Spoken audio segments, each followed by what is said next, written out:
Hi అండి. అందరూ ఎలా ఉన్నారు? బాగున్నారా? నేనైతే చాలా చాలా బాగున్నాను.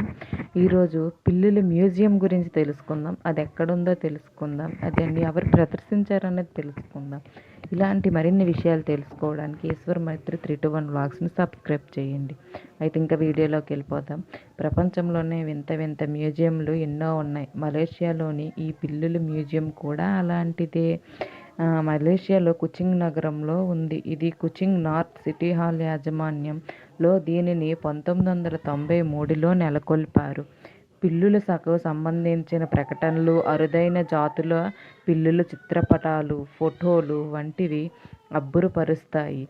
ఈ పిల్లుల కళాఖండాలను తొలిసారిగా 1988లో మలేషియా ఉన్నత అధికారి దివాన్ అబ్దుల్ రజాక్ పుత్ర వరల్డ్ ట్రేడ్ సెంటర్లో మొట్టమొదటిసారిగా ప్రదర్శించారు.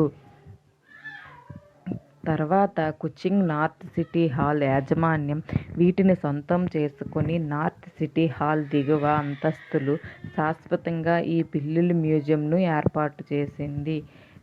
అలాగే మీకు ఇంకో విషయం కూడా చెప్పాలండి. వీడియోస్ అయితే చూస్తున్నారు కానీ ఎవ్వరూ సబ్స్క్రైబ్ చేయట్లేదు. Please subscribe, please support me. Thank you for watching.